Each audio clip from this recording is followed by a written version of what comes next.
Ladies and gentlemen, welcome to another episode of E-commerce Mastery. I'm your host, Ben Gothard, and today we have the honor of speaking with the main man at SaltStrong, the gentleman who has built a monster seven-figure e-commerce business with no paid ads towards physical products, the one, the only, Joe Simons. How you doing today, Joe? What's up, brother? What an intro. Dang. I'm going to have you come on my podcast and do that. I would love to. And honestly, it doesn't do you justice for the things that you've created. And I can't wait to explore that and to really learn about those things. So, for everybody's watching and listening, here's what you can expect. One, we're going to learn Joe's story. We're going to hear about Joe. We're going to hear about SaltStrong. We're going to hear about how that came to be. And Then, every mistake I've made along the way. Perfect. Then we're going to dive into four pillars of how Joe is able to really build his business. And those four pillars are: one, taking a long-term approach; two, making sure to niche down and choose that niche and really commit to it; three, building community through content. And that one's incredibly powerful because four, we're going to then take that engaged community and move into physical products and really scaling out the revenues, the profits through our products. So without any further ado, Joe, my man, I would love to hear your story. All right. So, big picture, my brother Luke and I grew up here in Florida. And we had a very, I would say, kind of a fortunate family where we all just love fishing. It tied all of us together. It kept my brother and I out of a lot of trouble. And like all of our vacations, really all of our summers, I mean, all of our main memories growing up were around fishing and around the water. And our grandfather had bought this little beach house that he had for many years, as long as I can remember. And we spent all 3 months there, and that was where we kind of learned to cut our teeth, going out there and catching pompano and whiting on the beach. And I remember going to the marina every single day, like I think it was like 3 or 4 o'clock, to see what the boats brought in. And back then, I don't know if this is good or bad, it's just how it was. But back then they kind of kept everything. Today there's a whole lot more practicing of catch and release for conservation purposes. Back then it was like, and if you caught something, you kept it. And so I just remember being just amazed. I was just wowed every time. I mean, we literally went every day during the summer to see all the fish that were brought in. And my grandfather would teach us about each fish. And as time went on, my brother and I got really serious about fishing. And Luke, I was more interested in girls and like playing baseball. And Luke was like starting to do some tournaments, like fishing tournaments on the side, and was just always that young man that had a gift. Like everyone in town knew that. They call him like the fish whisperer. He was really good. So I love going fishing with him because I always caught more fish just as a side product of being around him. By association, yeah. Exactly, completely by association. I'm not that great of a fisherman, but he is. So he lifts the whole, the rising tide lifts all boats. So long story short, we keep fishing as much as we can. And college happens, and we fish a little bit less just because I went up to Georgia Tech and Luke stayed down in Florida at UF. And but we try to meet up, once a quarter and go fishing. And now we're adults, and throughout that time, we're having beers and just talking about just life and, hey, what's the future going to look like, once we graduate college. And we always kept like dreaming, like, man, how cool would it be to have a fishing company that we could do this every day, drink beers and catch fish, right? And then the real world hit, and that did not happen. And I went in the finance world, and Luke did the same thing. And I stayed up in Atlanta. Luke stayed down in Florida and worked for Harris Corporation, and I was in the financial services industry. And we did well, like, financially it was rewarding, but it wasn't very fulfilling, I think is the right word. And I remember one day we were at a Dan Kennedy conference. So for some reason, like, it was almost like we were searching for like something else to do. And we were going to these random conferences just to like see what else is out there. And, Dan Kennedy, I assume the whole GKIC, and it was an event. I think it was Chicago or St. Louis. I think it was Chicago. And I remember sitting up in the room after we'd been there, like, man, like, it'd be so cool just to walk away from the whole finance stuff and find a way to do this whole fishing thing. and we prayed on it, and like nothing happened, and we talked about it a little bit more, nothing happened. And then all of a sudden, like, I mean, it kind of felt like out of the blue, we got an offer to sell our company. It wasn't a big company. It wasn't what the New Yorkers call the money where you get to tell everyone to screw off. But it was enough for a mid 30-year-old to have the ability to do something, to try something new, and have about 2 years of a real buffer, I'd say. So long story short, we did it. We sold the company to these two guys, and we had some cash, and we're like, all right, this is it. And we had to sign a 2-year non-compete as well. So when you sell your company for any amount of money, in most cases, you have to sign a non-compete not to go compete against that company, because it was a pure exit. Like we were gone. And so now, like, we burned the bridges behind us. We had to do something new, and this was our chance to do this whole fishing thing. And you guys are gonna laugh when you hear the kind of the end of the story, like how we had literally zero business plan. We did not go into it ever thinking we'd sell physical products. We didn't know what we were gonna sell.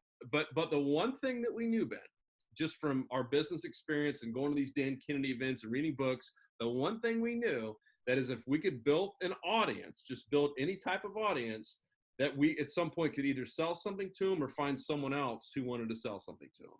So that was our long-term vision is, all right, we love creating content, because we were doing in the financial space. We actually had a blog and we're creating some videos. So we like that part. Like, man, if we can just create content and create an audience, we'll be okay. Like that was literally our business plan, as dumb as that was. And lo and behold, we lost like every penny we had saved, no lie. Because a lot of people say, oh yeah, you were able to do it because you had a lot of money, and we did day one. But like it just seemed like everything possible happened. My old company got like in a little bit of a lawsuit from back when I was there, even though I was not at fault. I got drugged into it, and because my name was the principal in the financial service role, like you get the SEC involved, and I had to, even though I was found innocent, I still paid $30-something thousand to defend myself, and just like, and that took away from just all the momentum. And like my little daughter had an appendicitis at like a young age, and like all these just crazy things. Like there's another 10-12,000, like it felt like we were just bleeding money. So this whole time, now we're like at month 18, we have sold nothing. We have not made a stinking penny, dude. And like I'm going back and looking at the contract, saying like, all right, when can we get back in our own business? Like we're gonna, like, we're failing. Like I remember crying to my wife, to my brother. I was like, man, I feel like I just completely failed. Like we had such an advantage. We love fishing. We love what we're doing, but we suck at this whole trying to build an online business. But there's one beautiful thing that all came of this. This whole time we were creating content and doing videos, we were building that audience.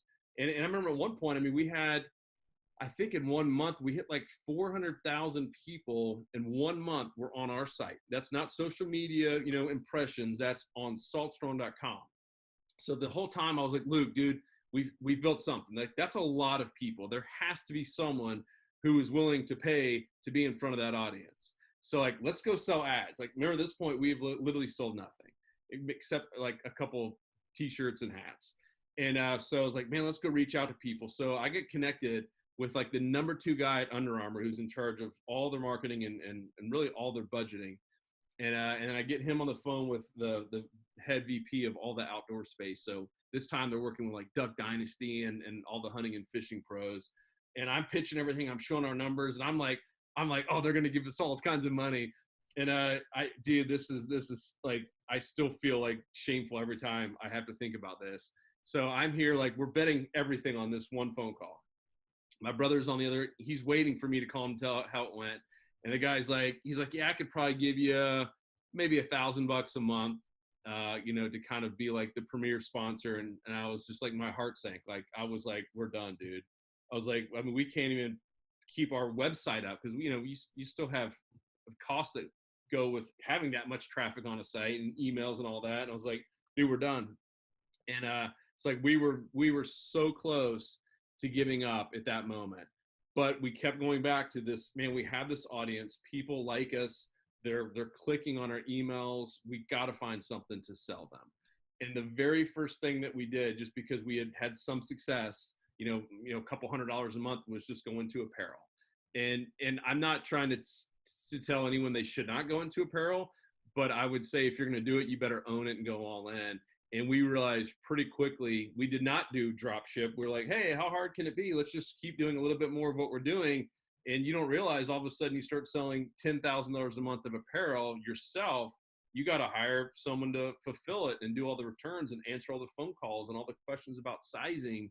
And next thing you know, I think we got it all the way up to like $40,000. No, it was actually $50,000 a month. I remember we were celebrating, and we looked at like how much we actually kept afterwards. It was like $9,000 or something after all the issues and all the excess inventory and the write-offs. We're like, man, this absolutely stinks. It is not fun. So circle back around to kind of get a little bit closer to where we are today. We're still creating content this whole time. That's the one thing that was always consistent. So we're always creating content. We're always trying to build a community and listen. And we were selling the apparel, trying to find a way to get out of that. And we also started realizing that people they wanted help and were willing to pay for it to show them how to go out there and catch more fish. And in our case, even like show them where we were fishing. And not to be like spot specific, but almost like trend specific. Like you mentioned earlier offline, like having a marine biologist kind of in your back pocket to say, hey, here's where the fish are right now based on the weather, based on what the tides and the moon phases are doing. And we slowly started getting into that. And then that's opened up this whole another door of e-commerce that we like absolutely like stepped into completely by accident. So I know that was a really long-winded 30,000 foot view, but that's kind of how we got to where we are today. I mean, I think the key phrase is like just failing forward over and over again, but constantly thinking about building an audience and building a community and just putting out content to see what people like and then listening to them. So that's incredible. And I'm so glad you shared both the highs and the lows during that whole story, because it really gives us a lot of perspective into what it really took to build this.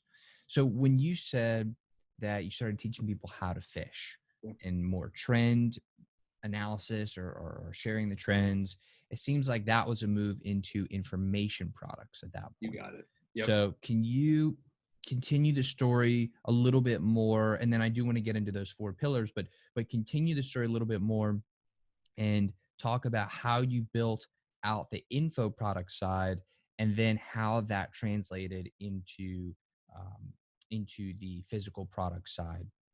Yeah. So I guess the best analogy that I could use with information is it's what most consumers need, but they really just want to buy the tackle. So it's that whole want versus need. Like if you're in the health space, right? We all know that they need to like actually go work out. They need to eat healthier. They need to have a diet plan and maybe a physical trainer. But what they want is just a quick pill that they can lose 10 pounds overnight. So it's very similar. And I have to guess every single niche in the world. And fishing was no different. And so we focused first on giving them what they need, which was the how-to, the education. And so we just started creating little courses, like online courses, like step-by-step courses. And if you're debating like, hey, could this work in my industry? We started doing this in the financial space, and now people have done really, really well doing the same thing. I mean, we're talking about selling annuities, like annuity courses, the most boring thing in the world. So it can work anywhere. And the reason it works so well in this age of information, because my dad's one of the most skeptical guys in the world, and he loves us, his sons, but he's like, I wouldn't pay for this. Like, I can go find all that on YouTube. And here's what I did. I said, Dad, what's your favorite fish to catch? And you know this in Louisiana. He said a redfish or a red drum. And I went on YouTube and I said, watch this. And I just typed in how to catch a redfish, that one phrase. Guess how many searches, how many videos came up from that one phrase in YouTube? Millions. Well, I went like targeted, like it actually had this, it was like 168,000 videos had something with that kind of term for how to catch a redfish. 168,000. So I did the math. It's like, Dad, if the average video is just 5 minutes long, and the very first one was these 2 country bumpkins from Texas. No offense, Texas. I lived there for a little bit. But there's just these 2 rednecks catching redfish and drinking beers. It was entertaining, but you learned nothing. And it was 30 minutes. And I was like, yeah, let's just assume they're not all like that and they're 5 minutes long. And I did the math and I said, it would take you 2.2 years if all you did 24 hours a day was watch YouTube videos on how to catch redfish. Would you rather do that, or would you rather pay $57, which was the price? That was kind of a great price. If you guys want to test prices, that was the number one price for us, $57. Pay $57 to learn 15 or 20 years of redfish tips in really about a 3-hour online course. And he's like, all right, I get it.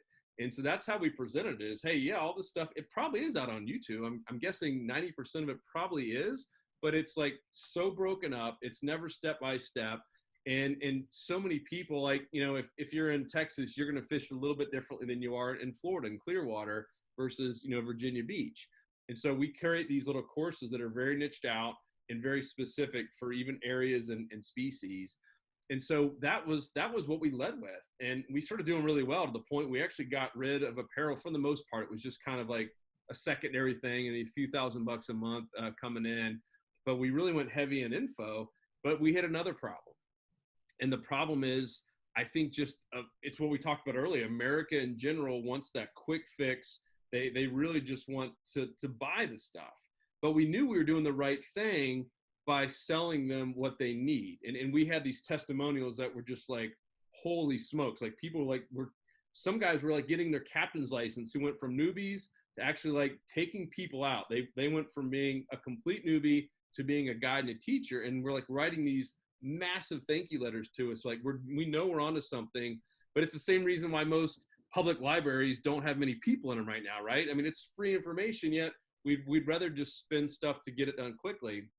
So dude, we hit another one of those plateaus where we were spending ads on this how-to, and we're like, man, like we're having trouble growing this thing just because so few people really want to spend money on education. It's so sad, but it's true. And so we're like, all right, well, what do they need? And so we just started going to the community and we started listening to our audience.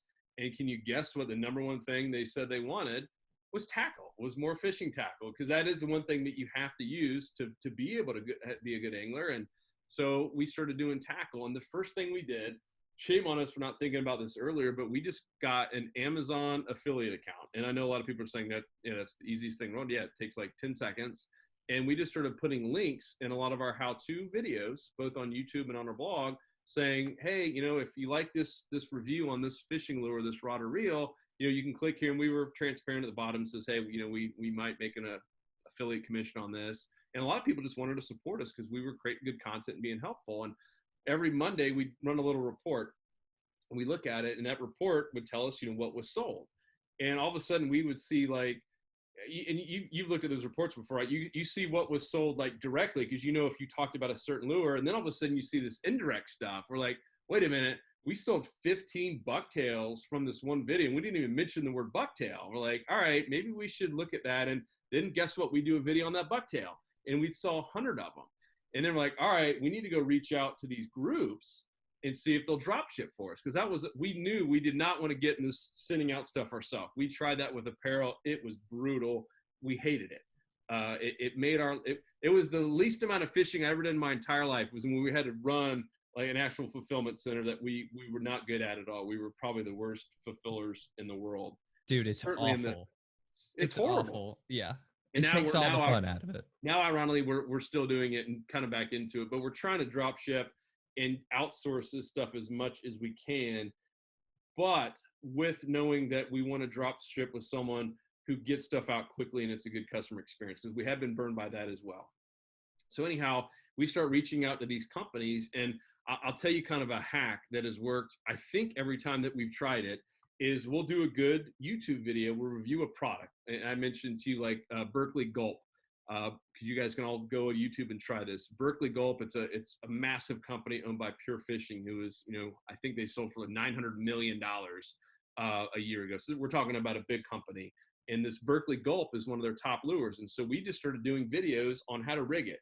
And if you guys aren't anglers, that just means like how to take a hook into this soft plastic, and almost looks like a little worm, and rig it in there so you can cast it out to catch a fish. And so we just did simple, hey, here's the top 3 ways to rig this Berkeley Gulp lure. We throw it out on YouTube. we put it on our blog. We run no ads to it, just put it out there. It's good content, and it starts catching on. And so if you go to YouTube right now and type how to rig a Berkeley gulp shrimp, we're going to be, last time I checked, we're like number 1, 2, and 3. Like we literally owned the YouTube search for that. And Google, I think we were number 1 as well. Because no one else was doing it, which seemed kind of crazy. Most of these companies I found, it's not that they're too lazy. Like they're manufacturers. They don't have time, most of them, to sit there and do YouTube videos. So they weren't even doing it. Like Berkeley didn't even have their own videos on how to rig their own stuff. So we were doing that, and we reached out to them like, one, here's some screenshots of what happens when you go to YouTube. We own all this traffic for you, so we're helping you guys out for free. We're not looking for sponsor money. We always tell them that because their guards are always up like, oh, they're just asking for sponsorship money. They want us to advertise. Like, well, good news, like we don't even want your money. We just want to be able to either sell your baits, directly through our site, or for you guys to drop ship them. And here's how many we sold just from one little blog post on Amazon. And we'll show them that screenshot as well. And every single time it opens up, they're like, all right, we got to talk to these guys. They're doing something that's really unique without spending any money, not a single penny on ads. Like that's just literally organic, putting real good content out there. And a lot of times with an iPhone, I mean, I'm just going to reach for it, but like you don't have to have that fancy equipment. Even right now, I'm not mic'd up. You don't have to have all that fancy stuff. I used to think that we did, and you can even see I got a box light here behind me. I still like to be well lit, and I like good audio, but it does not have to be. I mean, that's a $50 little box light. It does not have to be crazy fancy. But every time that we did that, Ben, we got in the door.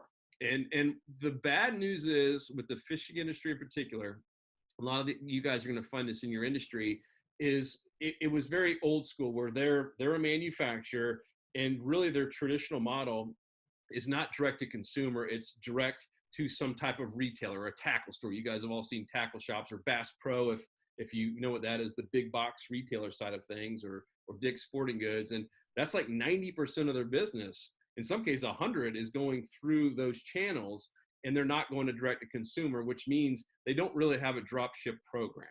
Now, some of these brands are getting smart, and they're getting with the times, and they're starting to do it. But that was the biggest obstacle we found, is that a lot of them weren't set up to do it. Some said they were, and we'd give them a shot, and like an order would come in, we'd get it to them instantaneously through our Shopify account.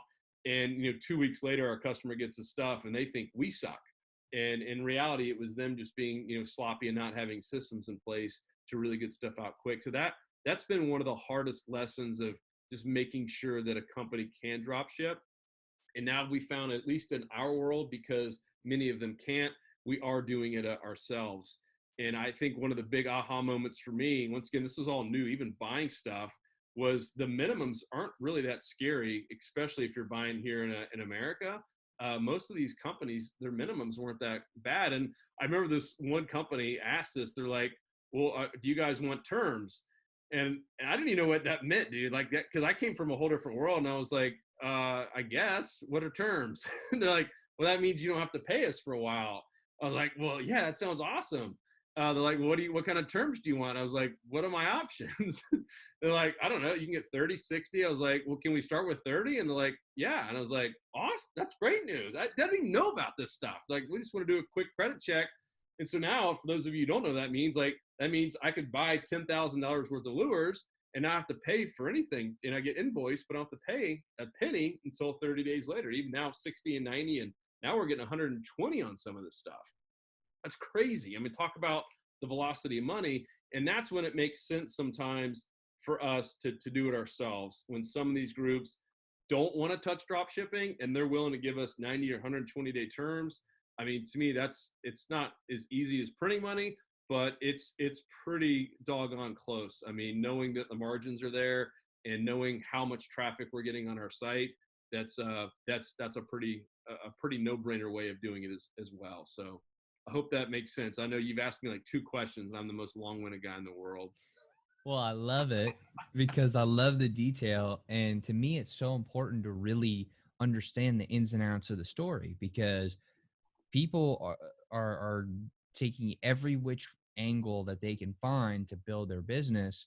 And it seems like you almost backed your way into physical products by building your community, creating content, going with the information product side, then starting in the affiliate marketing space. And then whenever you found a winner affiliate marketing wise, you'd build relationships with the manufacturers of those products and just say, hey, let us sell that product ourselves, either drop shipping or let us just become the retailer in a more traditional sense. So, I mean, that's a fascinating story.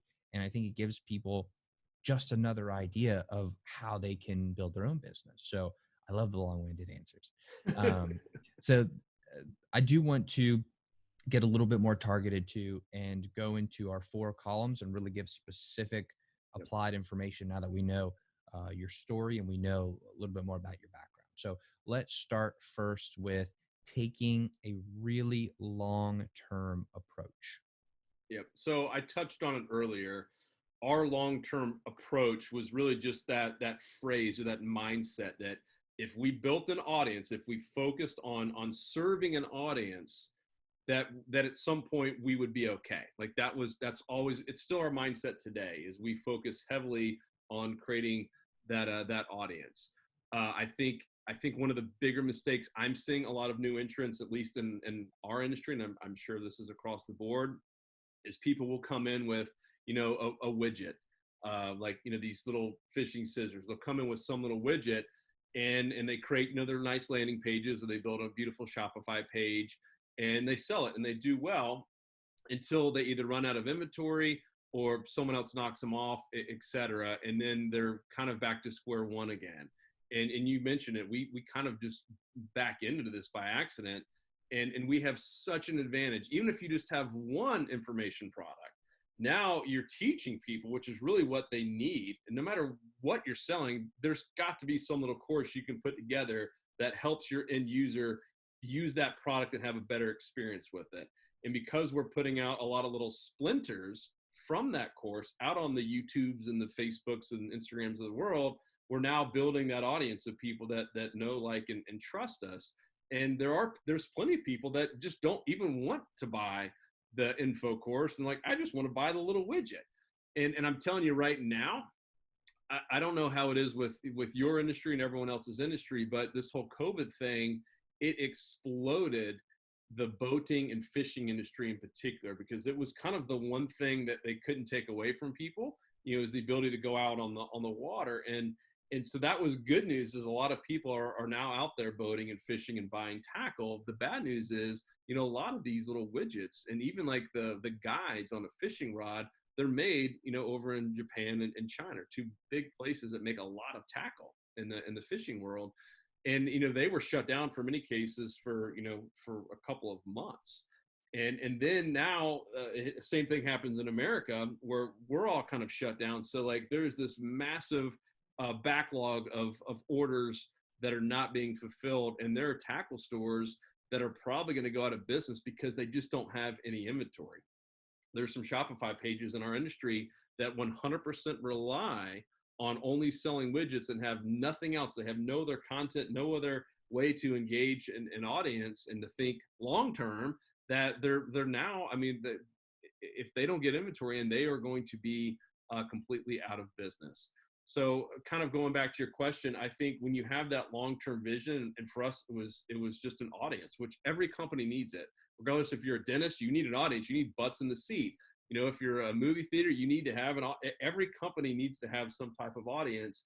And to me, anyone I get to mentor, I tell them that should be the number one thing they focus on, is building an audience. You can call it a community if you want to. They go hand in hand, and listening to them, right? Finding out what their needs are, and then serving them, trying to make their life easier, and listening. That's the one thing that we've done a good job with, is just focused on the audience, focus on creating content and listening. As I mentioned, we look at stats too. You do need to look at your data.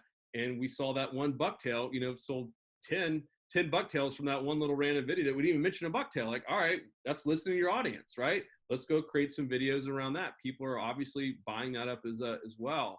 And I think that's been the one thing that has helped us outlast some of our competitors who have come in the space and are now gone, is they didn't have a long term. It was always short term, what can we sell, today real quickly. And we've done that as well. Like I said, I told you earlier, I mean, there was 2 times where we almost went out of business, and thank goodness we just kept relying on that audience and listening to them, and making quick pivots, and not being too stuck in our short-term thinking ways. That makes a lot of sense. And it really seems like the biggest benefit of taking the long term approach is that you can make decisions from a place of what's going to be the most helpful to the business 10, 15, 20, 30, 40, 50 years from now. And so the things that you're doing today are helping you get to that place that you want to be in the Yep. future, instead of just making random calls and decisions that sometimes could even compete, or almost work against each other to hold you back from growing to the place that you want to grow to. So it almost seems like just by embracing that mindset, you can't help but make better decisions, and you can't help but build a better business just by the way you're looking at things. And then write it down and share it with your team and share it with your audience. So we did that. It's basically a vision statement, I think, is what corporate would call it. And we did a 1-page vision statement, and it was, hey, here's we guys know where we are today. Here's where we want to go, and that's been our filter. I mean, anytime that an opportunity, because the more you grow, the longer you're in any industry, the more opportunities will come to your door. And we've been able to stay laser focused and say no to most of them. We made a few blunders, but we're able to say no to most of them because it doesn't fit in with our 5-year plan. I don't know about going out 20 years. I think that sounds awesome. Even 10 sounds awesome. I don't know if it's doable, but for us, it was like, all right, we could see 5 years from now, and here's what it's going to look like. And it did include tackle. It include, an actual little, we call it a fishing theme park, which is a whole other podcast episode, but like that's part of our plan. It's in our written down plan. And dude, when we did that, our audience, I saw people who were taking that little 1-page, it was a color PDF. We had it, design well, and they were saving that as their Facebook profile page. Like they were on board. Now they were like, I want to be a part of this for the next 5 years, versus running and gunning and selling a little widget where no one knows where the heck you're going. And so I'm glad you brought that up, because that was a really a pivotal moment for us, probably about 2 years ago, when we wrote that down and just put it. It was nerve wracking, because we're like, man, people are going to think we have like literally lost our minds saying that we want to have a 50-acre fishing theme park. What does that even mean? And but dude, everyone for the most part got behind it, and it helped explode our growth, and people just kind of sharing, hey, these guys, they mean business. They're not here just trying to sell a quick little widget and move it on. So That's brilliant. And you know what? I've often found this in my own life. If I actually just get really clear on what I really want, and even if I might think it will sound ludicrous to other people, yep. if it's the truth and then you put it out there, you will find other people who gravitate towards that, because Yep. think about it. We're all human beings. So we're going to have a lot of similar thought processes and a lot of similar needs and desires and wants. So if that's something that you want, chances are other people are going to want it too. And if you're just really honest about that, then that's going to, I hesitate to use the word attract because it's like a very overused buzzword, but it's literally like a magnet, that this idea is what people want. So the right people who want to bring that together are going to gravitate towards it. Yep, And I completely agree. I love what you said about being able to stay focused on that long-term vision. It helps you say no to the things that are just going to hold you back, because so many of the shiny objects that pop up, the only thing they really do is distract you and Yep. take away your momentum and snatch your time away from keeping your eyes on the prize. So that's brilliant. I love everything that you were saying there. I want to move on now to the second column, which is making sure to choose your niche. So we have our mindset right. Now we need to decide who we're going to serve, what our niche is. Yep. So when my brother Luke and I decided to do this whole fishing thing, and it actually started shortly after that night in Chicago when we were just kind of dreaming about it and praying on it. And we ended up buying two domains. We bought saltstrong.com and we bought fishstrong.com. Saltstrong.com was available on GoDaddy for the $10.99 or whatever it was.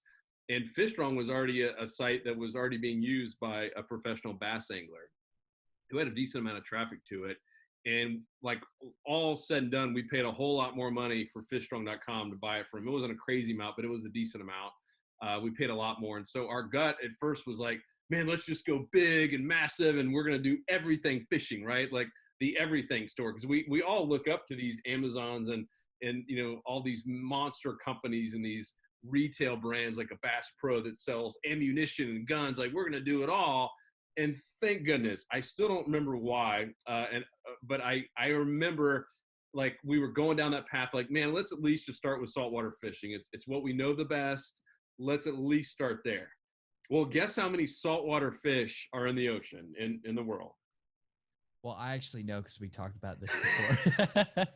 So if you're listening, try to guess how many saltwater fish are in the ocean. It's 20,000. There are 20,000 different species in the ocean. That's not even including freshwater. That's just saltwater.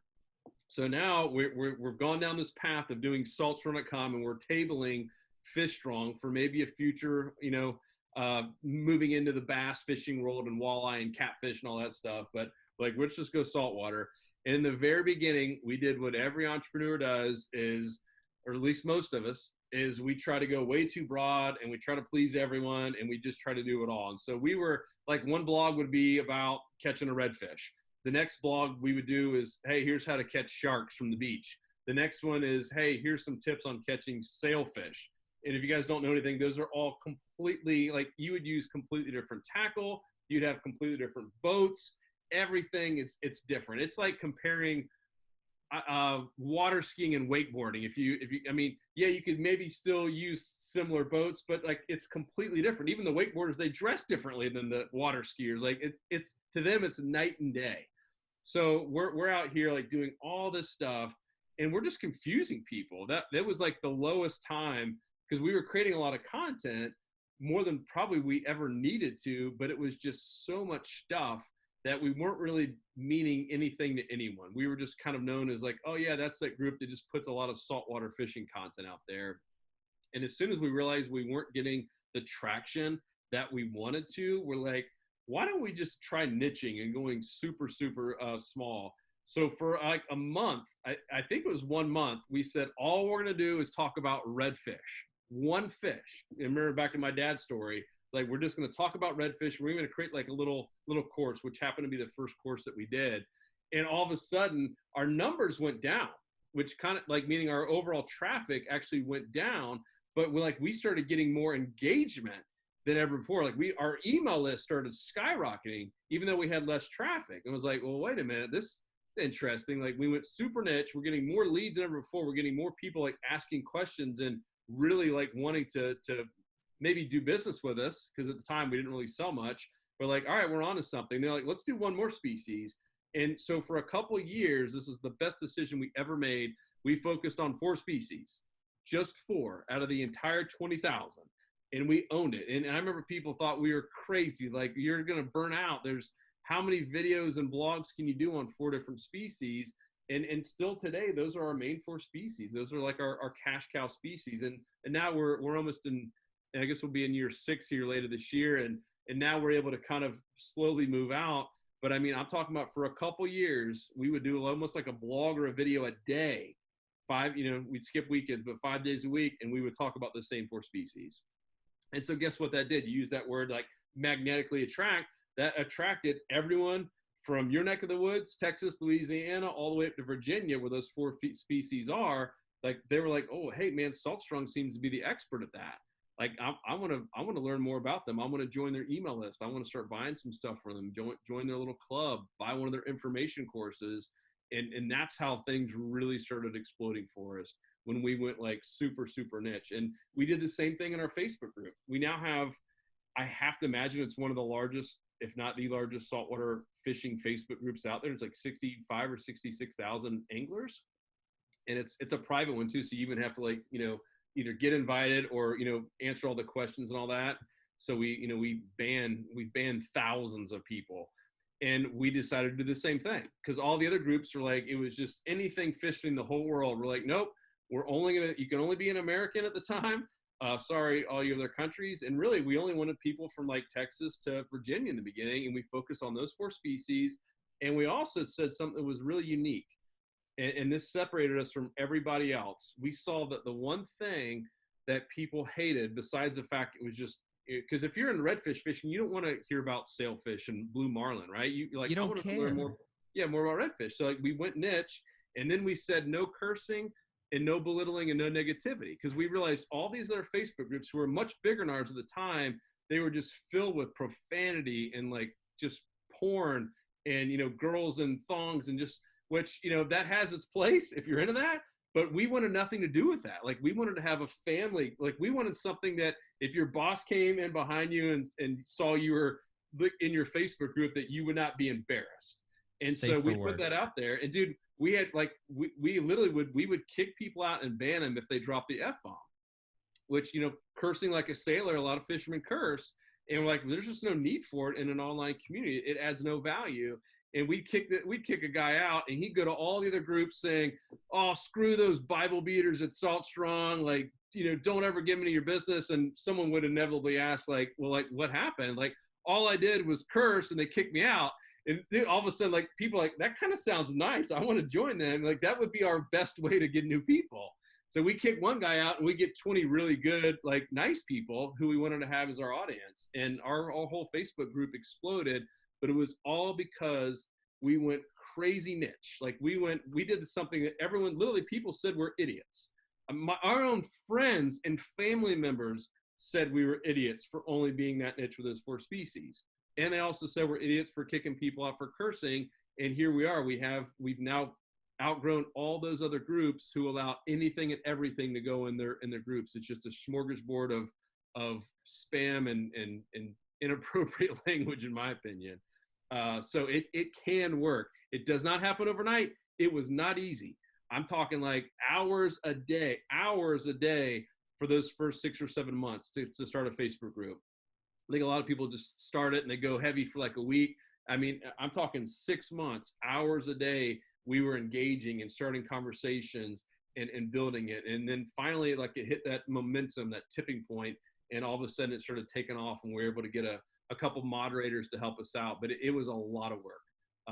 All this, any kind of content creation is a lot of work. But now, like you take a step back, and just a couple years after, you're like, holy smokes, I have built a ton of momentum, and that's why we're able to still sell. I mean, we just upgraded to Shopify Plus. You can't even do that until you sell at least $1 million through them, and we haven't spent a penny, not a single penny, on paid ads, not on Google, not on Facebook, nowhere. Now we have on the info side for sure, but not on the actual Shopify, on the physical product side of things. And we're only able to do that because we've just built all that goodwill. We've built all that content, and we're just grinding away at starting conversations with people and listening to them, and really just forming a community, or a family, an audience, whatever you want to call it. So I know that was another long-winded answer, but here's the quote. I should have just summed it up with this: riches are made of niches. That was one of our kind of founding quotes, is riches are made of niches. Find that niche. And it doesn't mean that you can't be a bass pro like for us down the road. We might get into bass fishing. We might get into hunting. I don't know. But for now, like, let's maximize the heck out of this niche and serve that audience so well, where they're just burn out on us talking about those species. That is brilliant. So it seems like at first you didn't do that. And No, we tried to be everything you try to be everything for everybody. And it burnt us out. Like now we do we still today do one piece of content a day. It doesn't have to, sometimes it could be just going on a Zoom call and answering questions on Facebook. It could be that simple. But back then, dude, we were doing like 4 pieces of content a day. We were putting so much stuff out there. We were so burnt out. And as I said, it was that addiction to seeing the traffic, but we weren't getting that many leads, and we certainly weren't selling anything. And so as soon as we went super niche, traffic did go down, but we got good traffic, right? We got really good traffic, and we started building a really big email list and building a ton of goodwill with now people who become our customers and really like family to us. That's incredible. And it may seem counterproductive, but when you get super specific and you really knock it out of the park in that very niche down scenario, that gives you the platform. That gives you the foundation to where then you could say, okay, I'm going to start with 4 species. I'm going to crush it. Well, I'm going to be the man in that one area, and then you expand. And once you've done that so well beyond what anybody else is doing, that gives you that credibility with your customers and with your audience that you can't help but make money. And like now, it's at the point where if you wanted, I'm sure you could. We talked a little bit about this earlier, but I'm sure you could go out and build an army of marine biologists and start taking on some of the other species. But Yep. I think everybody likes to forget, or not likes to, but everybody tends to forget that Amazon started off with one type of product. They Yes. started off with books, and now they're the everything store, but they started with books. They didn't Yep. start being the everything store. So that's brilliant. Let's move into, and we've talked about it a lot, but I really just want to hammer this down and just nail down this point. But the third part, or the third column rather, is building that community Yep. with content. That is our secret sauce. That's why I'm willing to go on podcast and really share everything that we've done, because that is our secret sauce that no one can really take away from us. People can knock off some of the widgets, and heck, you can go buy most of the same tackle. We only have one product that is truly like ours, that we really make and manufacture. Just one. Everything else is stuff you can go buy on Amazon. You can go buy at any tackle store. And the reason we're able to do as well as we have and be able to do $1 million without having to do any paid ads is because of that community. And it goes back to cornerstone number one, is having that long-term vision, right? Long-term vision means, hey, let's start with an awesome foundation in place, and our foundation of our company. And I think even with, let's just take Apple, who's probably the best example. I mean, they just have a community of people that love them. And then Apple has served really, really well, and Apple listens to them, right? And Apple has little forums and different ways to communicate with their top customers. And whether you do it with your own custom platform, which I would highly recommend against, we've done that as well. We tried to build an app and realize, like, don't try to do everything. We try to get in the app business and burnt through $60,000 to build this app, and we literally burned it to the ground. It was because we realized, like, man, we're not an app company. Let's just keep it on Facebook and our little small, like, super easy, simple community that we did build, regardless of where you build it and interact with the people. And it could be just on Facebook or YouTube. I mean, that is gold. But I think my best advice to anyone starting a community or already has one with momentum is don't screw them. Listen to them. Don't ever try to, like, sell them something they don't need. Don't try to do too much at once. Don't try to oversell them. And we did that, like, for a while. I think you can get on the slippery slope of watching, some webinars and some of these gurus who have done well, maybe short term, and maybe they made $5 million in this one funnel, and you see they have like 4 upsells and downsells. And I'm not against, we have an upsell and downsell, but I love when Russell Brunson went down the same path, and he had like 3 upsells, and people were just pissed off. They left a horrible taste in their mouth, and we went down that path very, very briefly until I got all these hate emails of, like, brand new customers saying, "You guys suck." I felt like I was, on an infomercial, and I was like, wow, like I could see myself going through it and having similar feelings. So just don't ever abuse that right with the community. And when you do it right, they start calling you a family. And that's been the coolest part for us is, we send out surveys usually every 6 to 12 months and just ask our audience, like, hey, what do you think of us? Where could we improve? What do we do great? What do we do that you don't like? In a sentence, how would you describe Salt Strong? And when people start saying family in there and a community, like that's the common theme. We're like, all right, we hit a home run. If people start saying late night infomercial, which does come up, and that's okay if 1 out of 100 says that, because there's always someone that just, is going to be like that. But if you start seeing that as a trend, you need to dial it back and get on the phone with these people. That was some of the best advice I ever had was, even though we're online, is just pick up the phone and call some customers and just thank them and listen to them. And I every time I do that, I get some nugget of what that person's pain was and how they found us. I always ask them, like, do you remember how you found us? Like, what were you typing in to YouTube or Google when you found us? And usually they remember it. And that's like, I write that down. Like, all right, there's a trend. All these people are finding us. For us, it was fishing knots.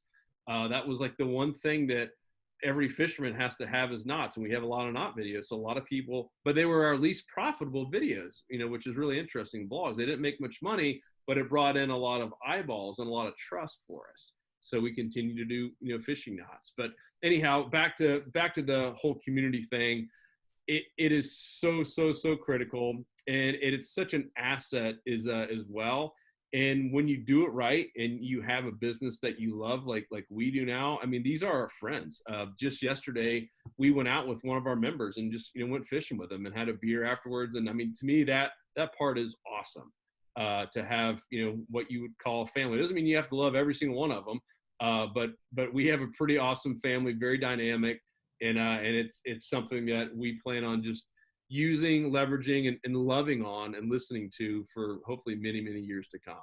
I think, and I think had we not done it in a niche, we would not have what we have today, where people are proud to, put a Salt Strong shirt or a hat on, or put a decal on the back of their car or truck. That's when you got something, when people are willing to put that kind of stuff on their vehicles. That's when like, all right, I'm doing something right. Let's do more of that. You've made it when they're putting your decal on their Yes. truck.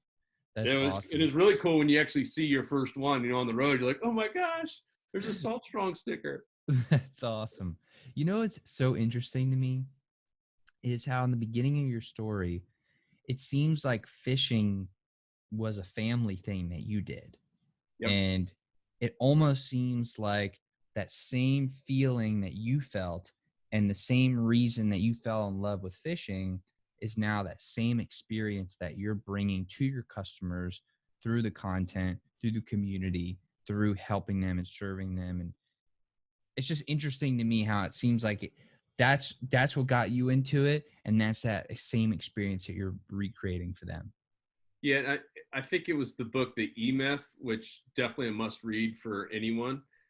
And, he talks about that in terms of what product are you really selling? And it would be easy for you and I to say we're selling, fishing tackle. And I think it was after I read that book, I wrote down that we're in the memory creating business, that we're uniting families through fishing, which is now part of, our main mission statement on our website. And as soon as we started, looking at it with that mindset of, hey, what business you in? Hey, we're in the memory creating business. People like, what does that mean? Like, tell me more. Like, talk about an elevator pitch, right? It opens up a lot of doors, but it's so true. And that's the kind of emails, the testimonials that now give us goosebumps, where a single mom or a dad or a family sends us an email saying, you know what, I was struggling. I wanted to take my kids and put them on fish. I wanted to create some memories with them. I fumbled, I struggled, I couldn't catch anything but an old dirty catfish. I bought your course, or I joined your club, bought some of the lures you recommended, and we just had the best time ever. Like, and here's some of the pictures. Here's 11 of them. And like every one of those is a memory, right? When I lost our grandfather who had that beach house, we had 12 grandkids that all grew up every summer there. And it was funny, he lived 94 years. So it was a celebration of life. And at the end of whole life, and I grew up with him 38 of those years, we're all sitting around the table. And the only thing that we could think about was that beach house, all the memories that he created. Isn't that crazy? And then that was like another aha moment. We're like, wow, like we are in the memory creating business. Not once did any of the 12 grandkids mention what he bought us for Christmas or a birthday. We don't remember any of the gifts or the miscellaneous stuff. It was all about those memories. And even the pictures I still have of him are all around holding fish and being out in the boat and on the water. And I think if you can do that with your business and think through, what are we really selling? What is that end product? Not the thing that you're selling on your Shopify site or your drop shipping, but what is that main product? And it usually takes at least somewhat of a community to do that. And I know as soon as we kind of tied all those pieces in together, everything changed for our business. It got easier. It's never easy, but everything just got a little bit easier to both sell and promote and just attract the right people.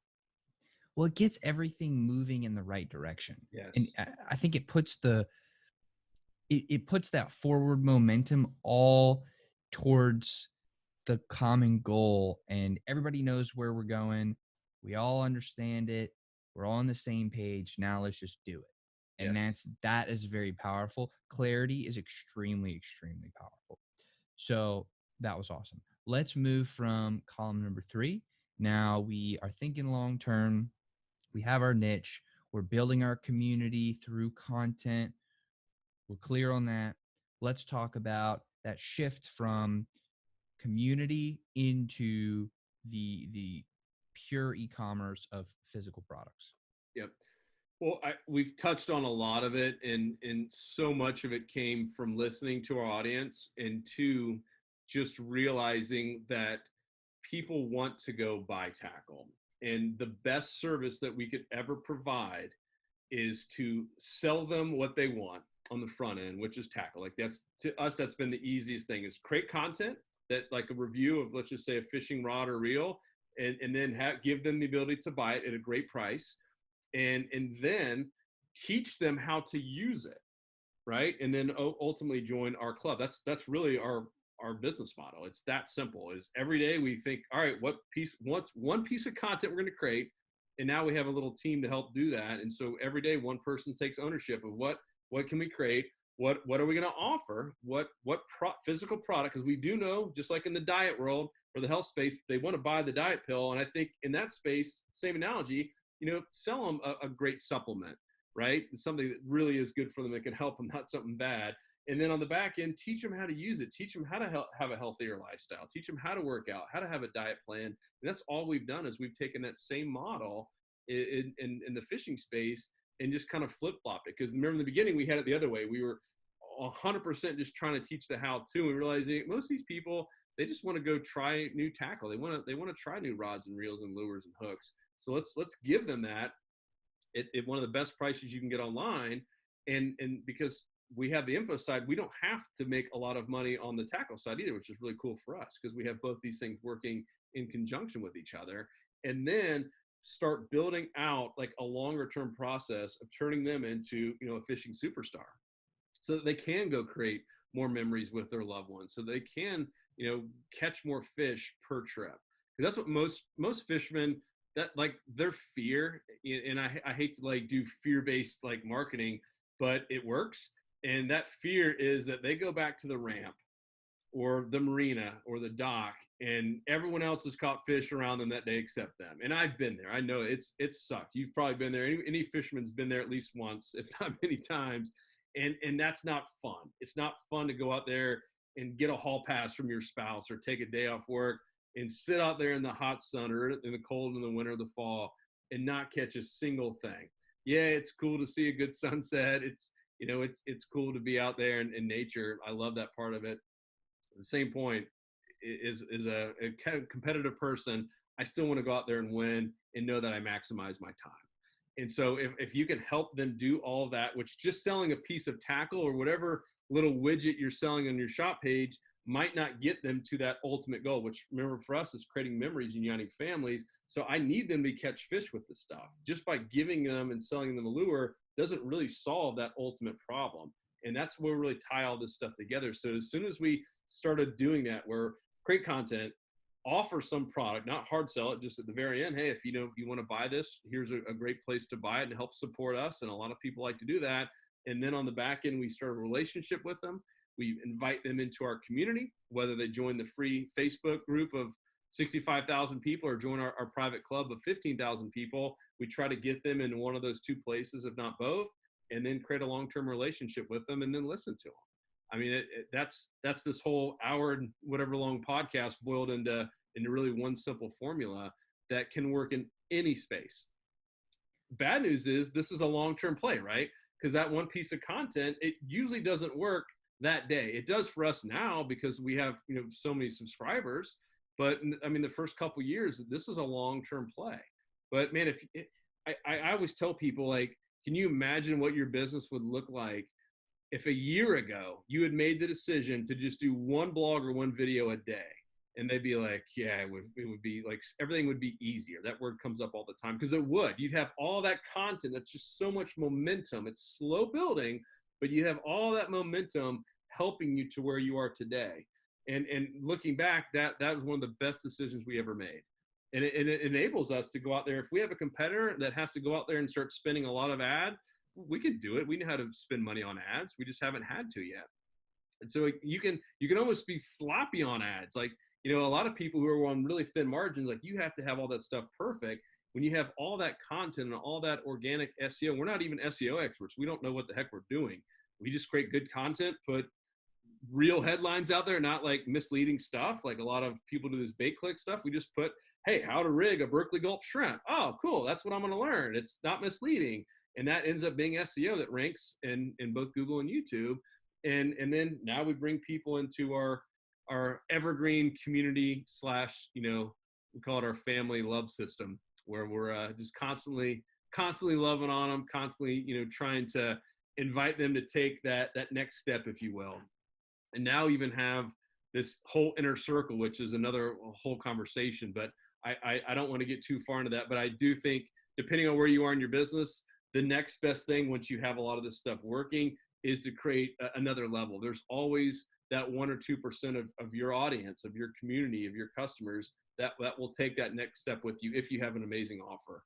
And for us, it's to get on, Zoom calls and almost do like private coaching.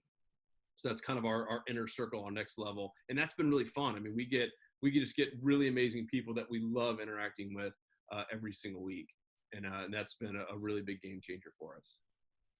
That is so powerful. What it really makes me think of is you're almost emulating the hero's journey, where the customer is the hero and you all are the guide.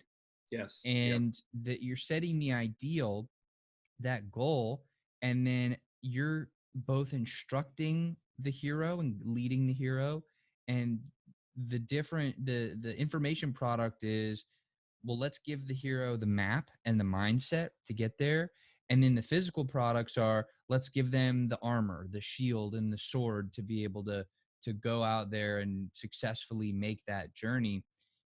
That to me is just almost verbatim of, if you study the hero's journey, you're really just getting them from where they are to where they want to be from all sides. Then there's a community to help support them and help hold them accountable and help love on them. And now this coaching is even more one-on-one, really dragging them across the finish line in a loving way. I mean, that's brilliant. It really is. Yeah, the hero's journey was something we didn't find out about until later, and we've had to slowly kind of plug in a few of those pieces, but we were doing that without really knowing that we were doing it. And my one piece of advice on that is being a guide is just to have fun and be honest with the people. Just like I've been very candid here of the mistakes and, having to cry to my wife and my brother about failing on them. I mean, if you listen to our podcast or our blogs, I mean, it's very, very transparent. And we show everything. Instead of like fishing shows that are, they film 3 days to get a 20-minute show on TV, we go out there like live. And I mean, there's videos of us falling off the boat and our dog jumping in the water on fish and losing fish and breaking rods. I mean, and people love that stuff because this is what really happens. Getting catfish slime and blood all over you. I think just the more transparent you can be these days with your community and your audience, still be a guide. Like you can still be an expert and still talk about the blunders that you've made and talk about how many mistakes and how dumb you were for many years doing what they're probably doing, and then talk about that journey of here's where we all want to get to next. I'm still learning. I still in my spare time watch other videos out there on other species. I'm always learning. I think it's not just fishing. Any industry, it's like it's this never ending puzzle, right? You kind of think you're getting there and you're done. Like, oh man, we finally hit this mountaintop, and you realize, all right, we still have like another 5,000 pieces of this puzzle to put together, and it just keeps on going. But that's part of the fun. Well, Joe, I really can't thank you enough. Um, I mean, you've shared so much.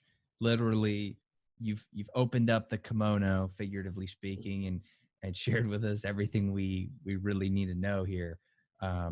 So thank you for sharing that story. It's tremendously powerful, and I wish you the best of luck moving forward with everything that you're doing. And I just wanted to again say thank you very much for sharing everything that you have. It really means a lot. Yeah, thank you for giving me the time to share it. I know I can be quite the talker, so I apologize. I went long-winded on a few of your questions. Perfect.